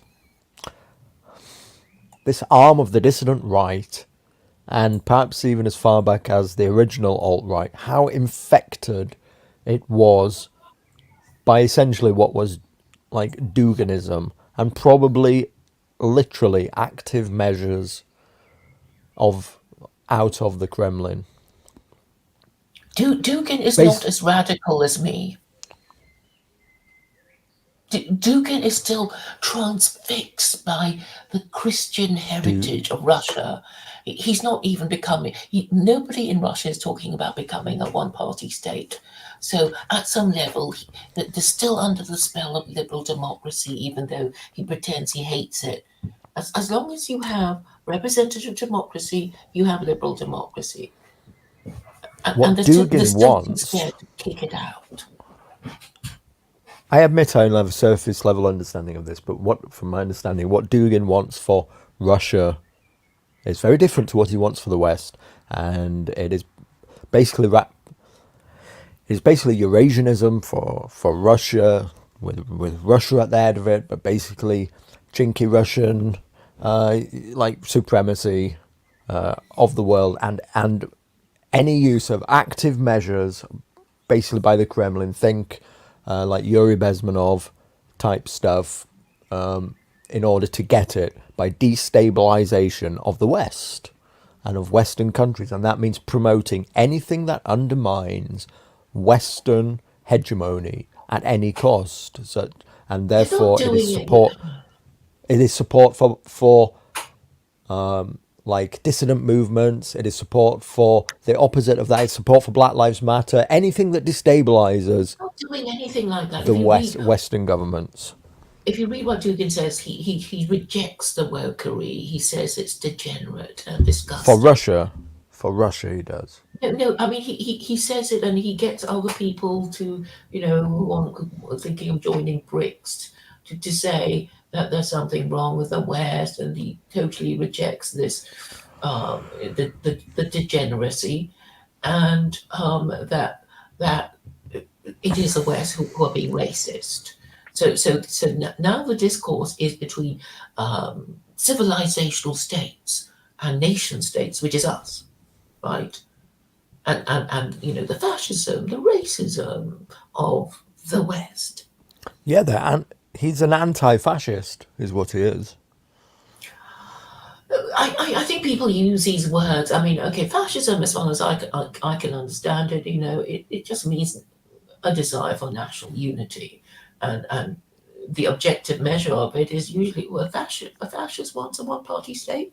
I've been accused of being a fascist, and I'm happy to admit that it is the only way forward that is a permanent solution to the mess we have now. And I go on about the farewell speech of George Washington advising Americans against political parties, which they have ignored. And they won't admit that they've made a mistake. Yes, but fascism is very different type of thing from anti-fascism. The anti-fascist ideology is Liberalism. it's something entirely separate from whatever you might call fascism. Well, the thing is, people use it like a curse word. So it might mean you're bossy, and then, so I'll call you a fascist.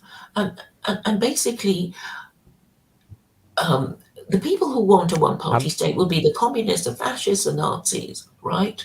And me saying that Washington said don't have a don't have political parties is something Americans find it very difficult to deal with because people are just addicted to the idea of voting and they think somehow it's going to get them to where they want.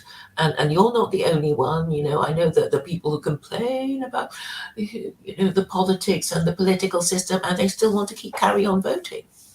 We'll give them a few more years and maybe they'll come round. And I'm saying the system is what is causing the chaos because it doesn't work properly.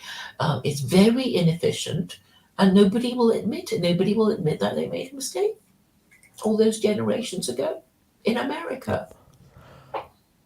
well, all I'm saying is that anti-fascism as an ideology is simply, effectively, in its modern sense, opposition to like white homogeneity and Western hegemony. Yeah, like Western. Well, it's I don't think it's deliberate. anti-fascism is anti-whiteism. You see these Oh, words. The going to here in the chat. confuse everybody. Talk about feminism. At least people can kind of identify the word and maybe even define it. Because basically it's between people who don't want to give up their sexual liberation and the civilization states who kind of get it that they have to marry before they have children. And this is basically what Russia and China and Iran, these countries with an independent foreign policy who dare to defy America, still do. Not particularly well, but at least they still understand the principle, which people in the West have completely forgotten about. Because if you want to make it really, really simple, it's fundamentally um, people who want to be married parents and want to keep the tradition of marriage going, and people say it doesn't matter. Claire, I hate to break it to you, but Russia has like the highest abortion rate in Europe, Yeah, if they're in not the trouble world. too. Yes, I know that. So That's why don't give me any of this shit. Putin has this. We're going to reward all these Russian mothers who have 8 children, and they actually say we need 8 children per couple. There's some report about that, and they gave this woman who had 8 children some Russian reward, like the Nazi mother thing. If you've heard of it. But you do realize, though, that what you're saying, you are elevating Putin as to being this trad figure, this trad savior Well, he's figure. But not crazy and stupid. how long has he been in power in Russia? You're saying it's Okay, a bad thing? I'm saying that they clearly want him to no, stay. I'm saying that the state of Russian society doesn't You reflect haven't been somebody. there. No, but we have all the statistics. We Well, can look at it. my We parents have been to St. Petersburg and they were very impressed. From my understand, again, limited information. I accept that, but from my understanding, Russia really is. You have it. You have these centers. You have Moscow. You have St. Petersburg, maybe one or two others, and the standard of living in these areas can be quite high, or whatever. You'll have middle class people there, but the rest of the country is an absolute shithole, from what I understand.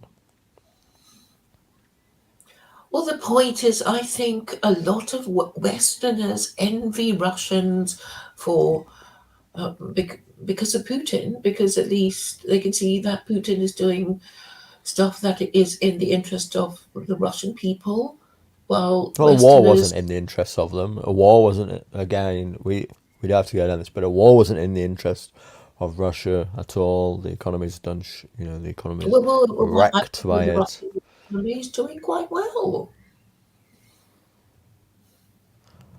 I think all the Russian young people who wish that they could have holidays around the world and are now like basically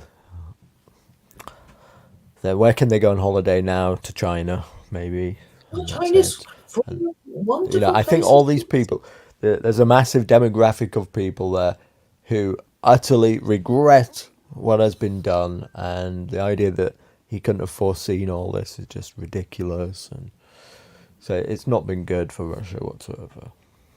It's an absolute Well, it disaster. has concentrated the minds of non-Westerners and even Westerners about what NATO is up to. I mean, No, it's objectively been a disaster for Europe. It's well, a disaster yeah, for Europe. It's a disaster for Russia itself. There's no good come of any of it. and And therefore the sooner that, Europeans should leave NATO, but they're too scared. And they're not capable of forming the will, the political will to leave NATO well, until European America countries will not leave NATO if is under the spell of in the era America. of Russian aggression. Obviously, will Oh, they? Why yeah. would they?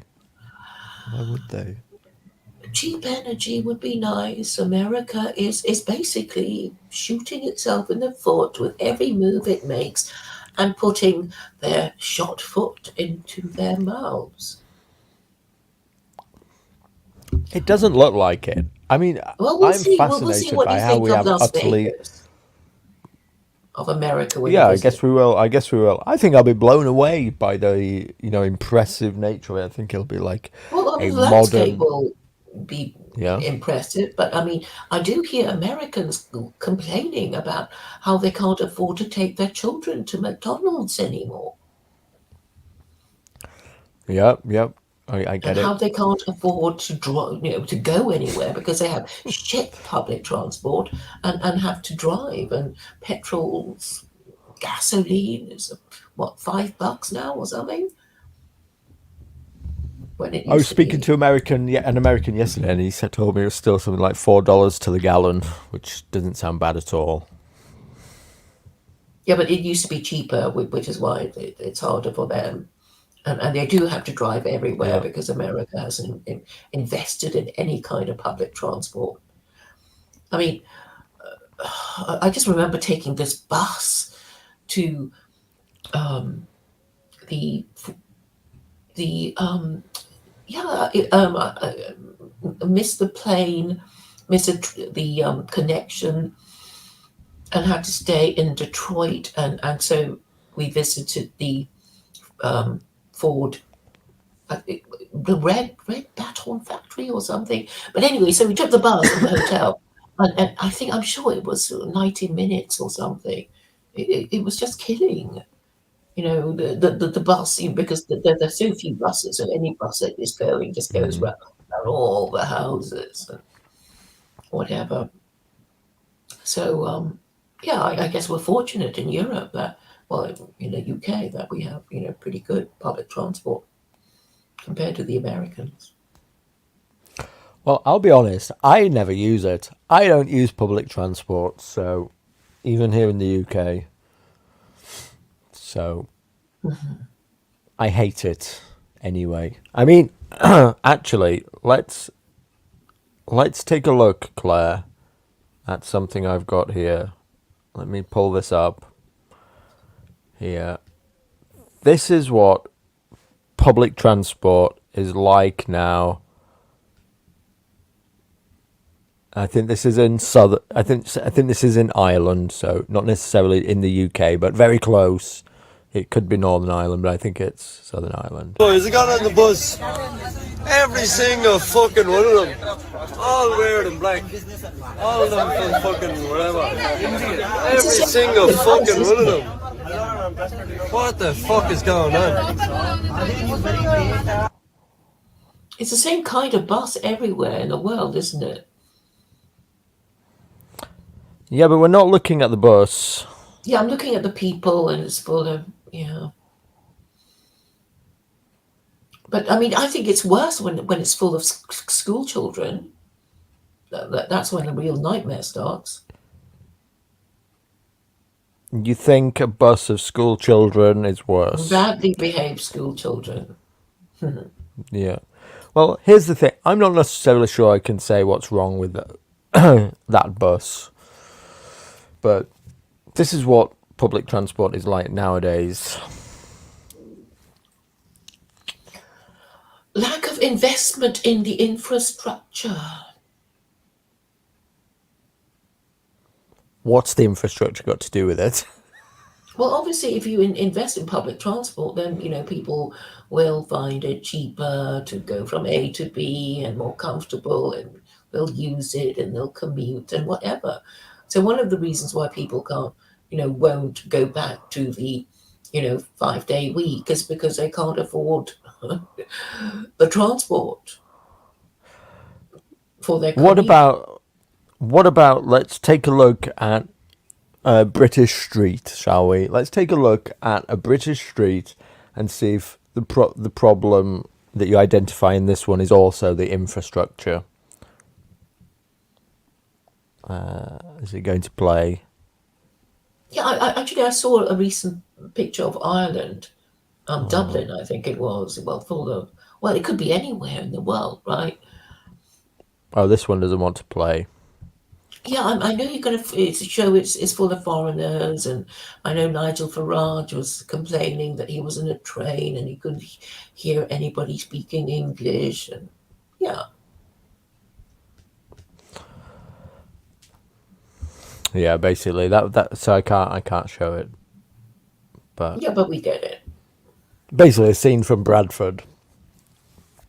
Yeah, I mean, but Bradford's pretty brown anyway.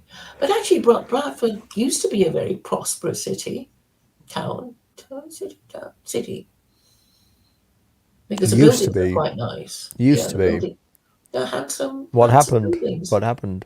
And what happened? I believe Asian immigrants were invited to work in the cotton mills or something, and then these factories or mines were closed down. There you go. And how did it become poor and run down? Because the manufacturing base was basically destroyed, and then America did it to itself too. I mean, we could say that neoliberalism began as Thatcherism, and Britain is the birthplace of neoliberalism, which means selling off your public utilities, selling off things that should have remained nationalized. And then everybody thought, oh, what a great idea! Let's all sell off our public utilities. And I remember, I'm old enough to remember,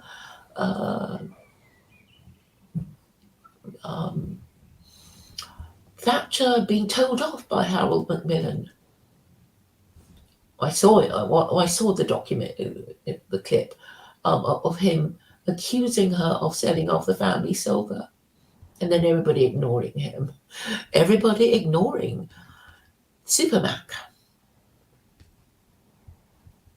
when she was selling off, I don't know, British Gas and all the other public utilities.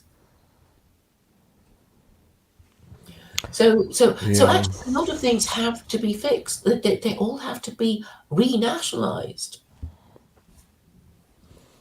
And obviously, a lot of people are going to be upset. Like, oh, renationalised, Scottish Power, electricity, EDF, and all the other ones. is going to upset a lot of shareholders, most of whom are not Britons. Yeah, just to address, by the way, sorry, I've been reading chat. I've not been listening, but just to address Bowana again in the chat. I hope the Irish lad doesn't mention Hitler and offend the other passengers.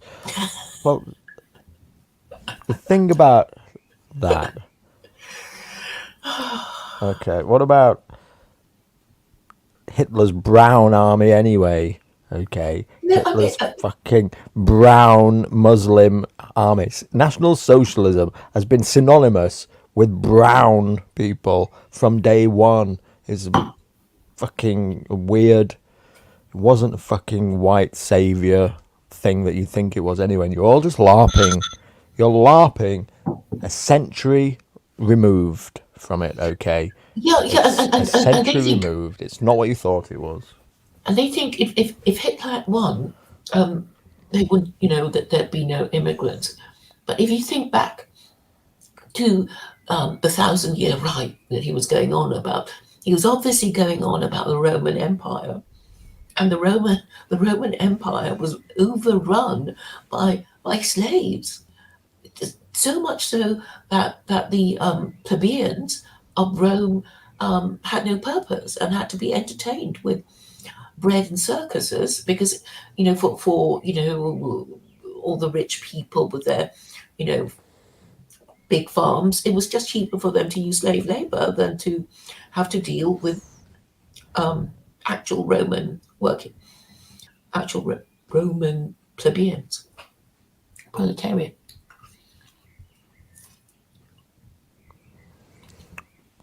So it happened to the Romans. So this is nothing, and don't think that just because you're this empire, you're going to escape, all these foreigners, because an empire is by definition multiracial and multicultural. And eventually you'll become a victim of your own success, so much so that you find that actually white people are only a very tiny. Yeah, if you're a global empire, literally a global empire, then white people are not the majority and can be ignored. And that's basically what's happened.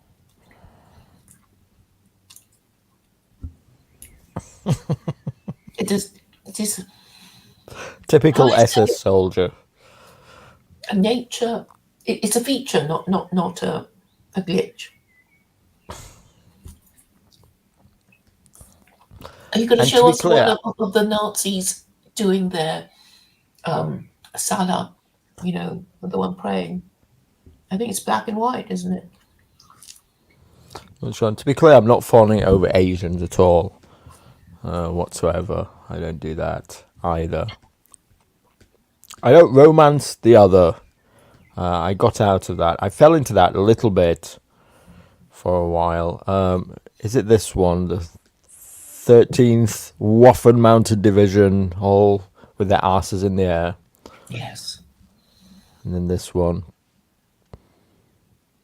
Bosnian Muslims of the 13th Waffen Gerbigs Division, der SS, whatever.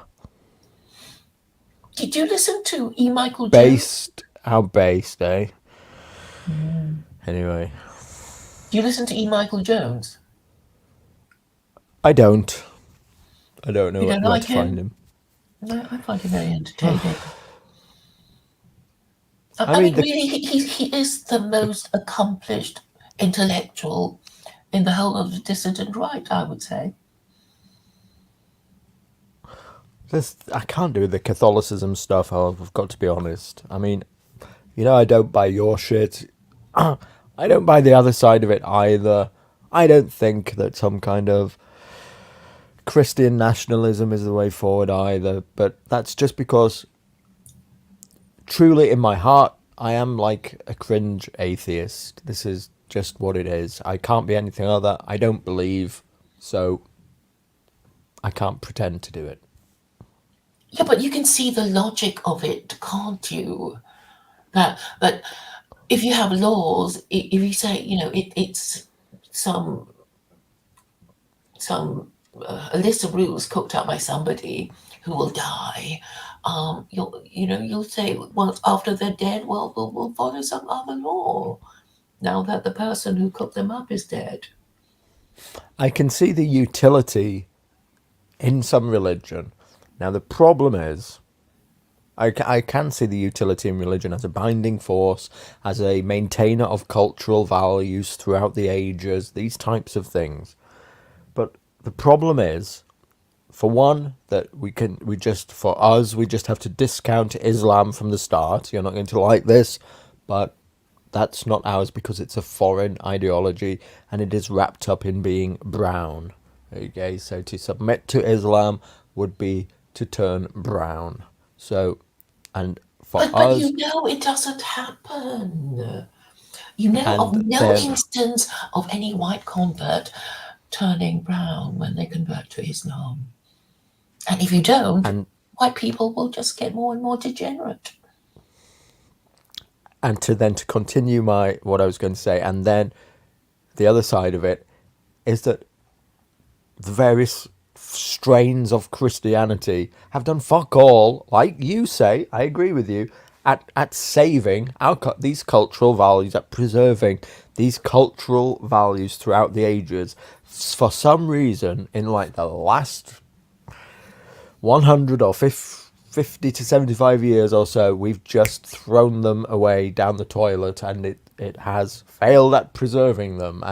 And many of the hyper religious people are just as are the most progressive and libshit people pushing all this ideology in America and in various countries. They are on par with the leftist, like radical progressive Jews, are people who are like at the top of Catholic organizations and other Christian denominations, at like encouraging immigration and organizing it. Catholic charities and Jewish charities are arm in arm at going down to like South America and like bringing the migrants up and all this kind of stuff and pushing the woke agendas. It's fucking mental.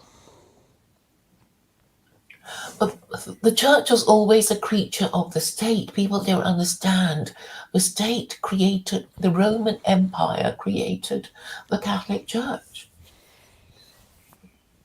I mean, history is clear about this. Constantine. The Roman Empire created the Catholic Church. Is that what you're saying?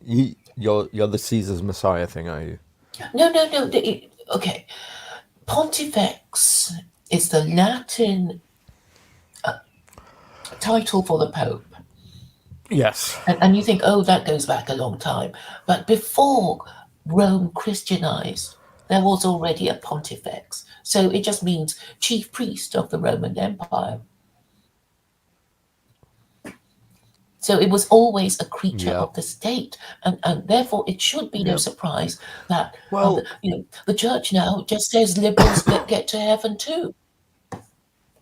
Sure. Well, it was institutionalized by Rome, of course. We've talked about that many times, haven't we? The who was it? Which was the Roman emperor who institutionalized Christianity? Constantine the Great. Constantine.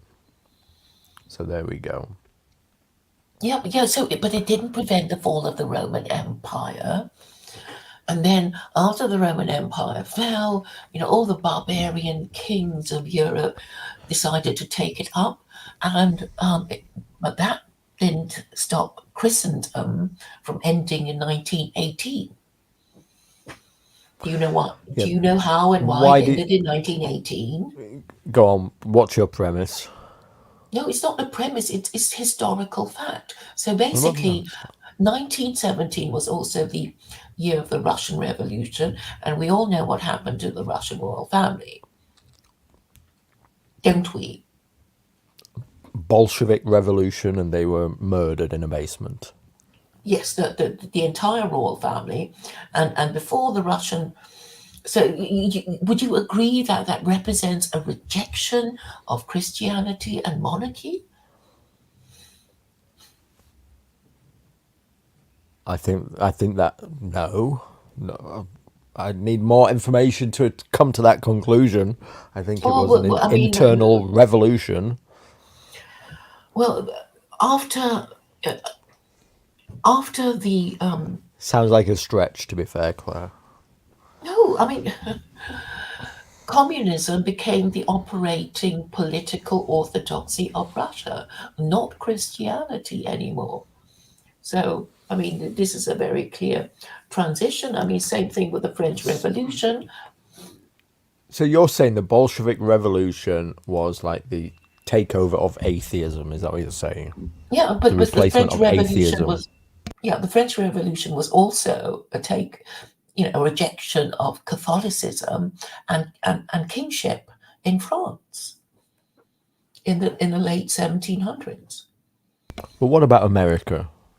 Well, What that about was a America? milder version because I don't know if you know this, but the Statue of Liberty, there's actually a smaller Statue of Liberty, which is the same one. It's made from the same cast or something, in Paris. So if you go to Paris, you'll find the Statue of Liberty, but the smaller one there. And obviously you will. I mean, it's linked really because the reason why the French had their revolution because the king sponsored the American Revolutionary Wars because he didn't like the British, obviously, and then when it was over, he realised that the coffers were empty, and he asked the Catholic Church to cough up, and the Catholic Church said no, and then he asked the warrior class of barons to cough up, and they said no, and then the entire tax burden fell on the commoners, and they rebelled. And that was how the French Revolution started. That's the origins of the French Revolution. Yes, I've heard some of this, but here's the thing. Okay, Christianity. There was Christianity has kind of been a strong force in America for quite a long time. It's just what it's morphed into that's become the problem. So you still have a large base of people in America. Like something like, I don't know, 1 in 3 Americans that I talk to seem to go to church still on a Sunday, for instance. I'm always fascinated by this, actually, but it seems to be alive and well. I've been to Okay, church, people. Sometimes you just feel good. I You know, know, but this nice is radically people. different. But this is radically different to like in the UK. If I talk to somebody, I'd be shocked to hear that they go to church on a Sunday. But like from, I'm just thinking of the Americans that I meet on the internet. They it just like is randomly dropped in a conversation. Oh, I can't do X because I'm going to church on Sunday. This happens all the time. So it's like about 1 in 3, 1 in 4 Americans I speak to seem to like still have a strong religious foundation. The problem has become that that ideology, that whatever that they are submerged within, has become basically a liberal ideology, and their church is probably like sponsoring immigrants from Mexico to come.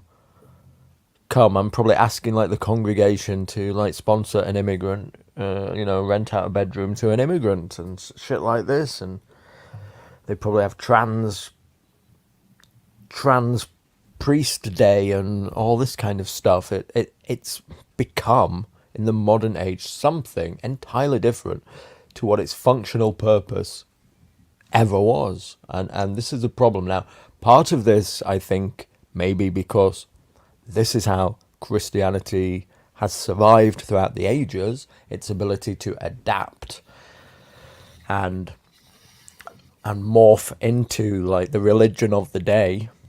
So like in the early days, it absorbed pagan ideas and pagan customs into it, like we see today. Christianity is celebrated like with the Christmas tree and all the pagan symbology around it and stuff like this. The dates of the holidays. This is evidence of Christianity as it spread and throughout the ages, adapting by absorbing like the It's a religions of the day mishmash.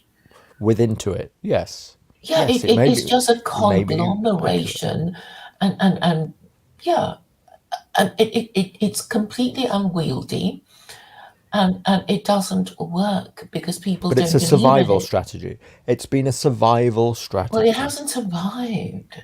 The institutions that relied on Christianity to survive, like the Roman Empire, like absolute monarchs, they should, if they could, they would be asking for their money back from the Catholic Church. But they're dead.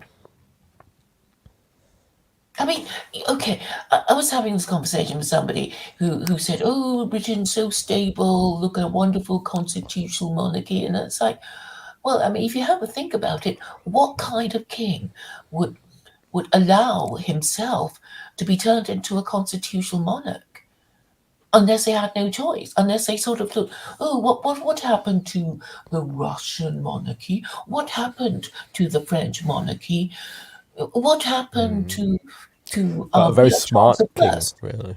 Yeah, Yeah, yeah. a smart king. So they have no choice. A It's king who either wanted to regicide survive. or constitutional monarchy. And when you think that the monarchy, the monarch has fewer rights than we do, then you think, really, what is the point? But there They don't was have their that First Amendment rights, do they? The British monarch does not have his First Amendment rights. he's above the law, effectively. Well, he So can't say anything, and he's spied on. If we think we're spied on, what about Charles? Can't do there's anything. no that, from my understanding, there's no basis in law for the monarch to be charged with any crime because it's the He crown's is the law. prosecution. That is the Yeah. thing.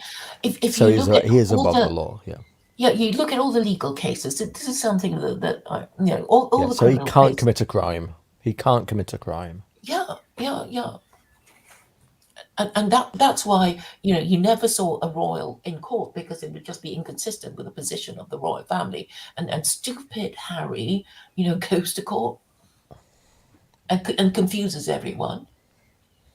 So it doesn't make sense. It, Just it causes more confusion than anything, and therefore it should be but abolished for that reason.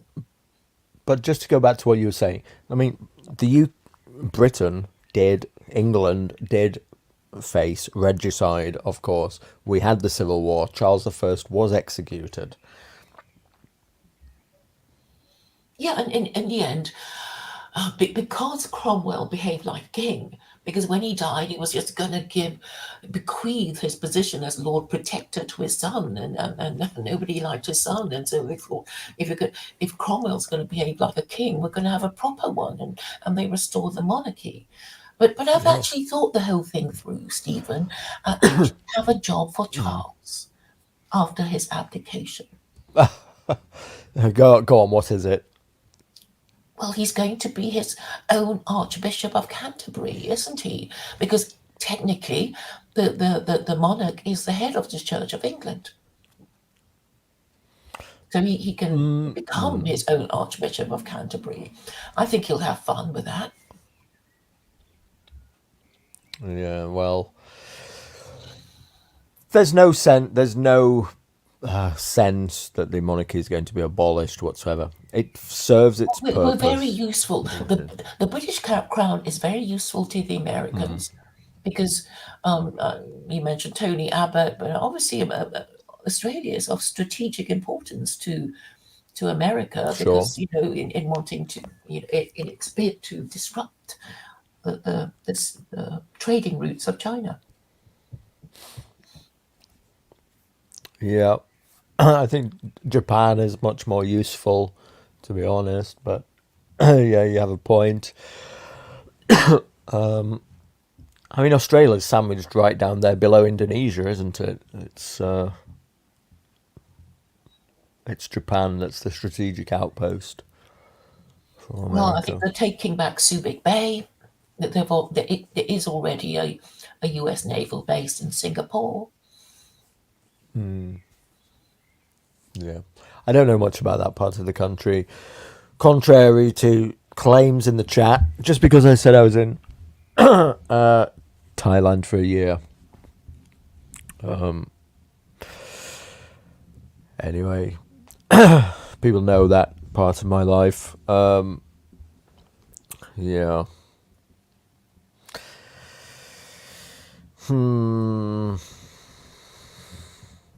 Anyway, Getting what are you tired, up? Stephen? Yeah, I am. What are you up to over the next few weeks then, Claire? If you're not involved, if you're not going to be involved in the election whatsoever, you're not even interested in it, are you? I'm just going to tell people to spoil their ballot papers, and so that people, and why, which is to reject the entire system, and I guess to anybody who will listen, I'll say, representative democracy will just keep deteriorating, and we should all read the farewell speech of George Washington. I mean, sadly for the Americans, they're now so ADHD they can't even do it. Very disappointing. Don't you ever feel like getting back into the politicking game? I look, every day I go on about it. I mean, if I were No, I mean the election game, the electoral game. Aren't you actually? I'd have who will thought. have me in their party? Well, here's the thing: somebody as with such notoriety as you, right? You could do something like really subversive, for instance, like if you wanted to, like you could think of somebody that you wanted to ruin and go and publicly attach yourself to them, and Like who would you like me to ruin? I don't know. I'm not suggesting that you do this, but I'm suggesting that that it's potentially possible. Like these people who go and Kyle and go and attach themselves to somebody, and then it gets them politically ruined. Well, I think. Well, I mean, they all hate me for some reason or other, but I think okay. My plan is to get Muslims to shame the Jews into ranking the four Gentile religions, so that Islam is ranked the most and Christianity the least, no hide.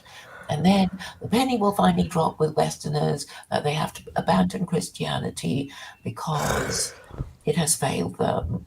It has been failing them for 500 years.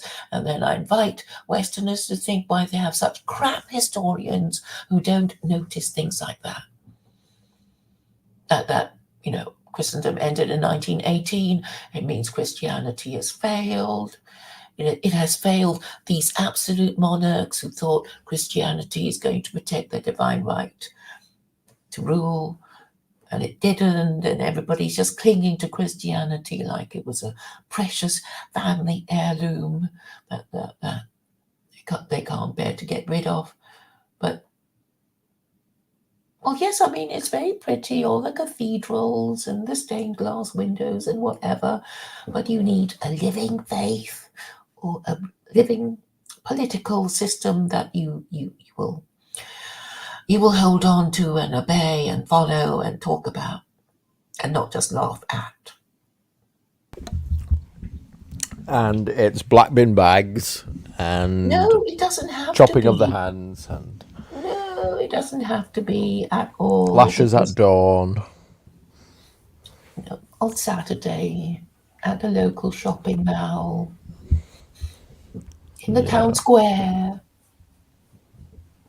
It'll be fun. There are all Well, kinds of pleasure possibilities.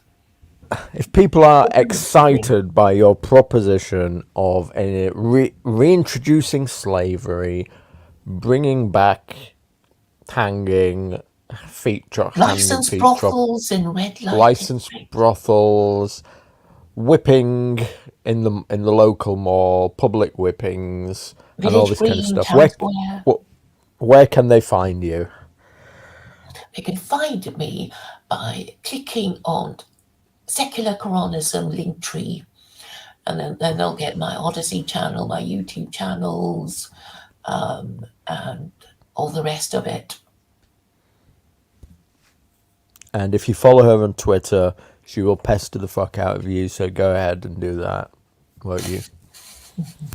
Thank you, Stephen. Okay, Claire. Yeah, I'm done. I'm tired. So Thank it's been you good for to catch up having with me. you. Been good to catch up with you. We'll catch up when I get back from America. Okay. Well, will you be tweeting us pictures and stuff when you're there? Sure. Sure. I might do a stream while I'm there. That kind of stuff. Great. We'll see. Stream from the hotel room or something. Yes. Probably not walking around. I don't know. We'll see what happens. But I'll prove I'm there and prove it's not all been a hoax at the very least. All right then. Bon voyage. Thank you very much. All right, everybody. That's been it. Claire has been a wonderful guest. We want to thank her for coming.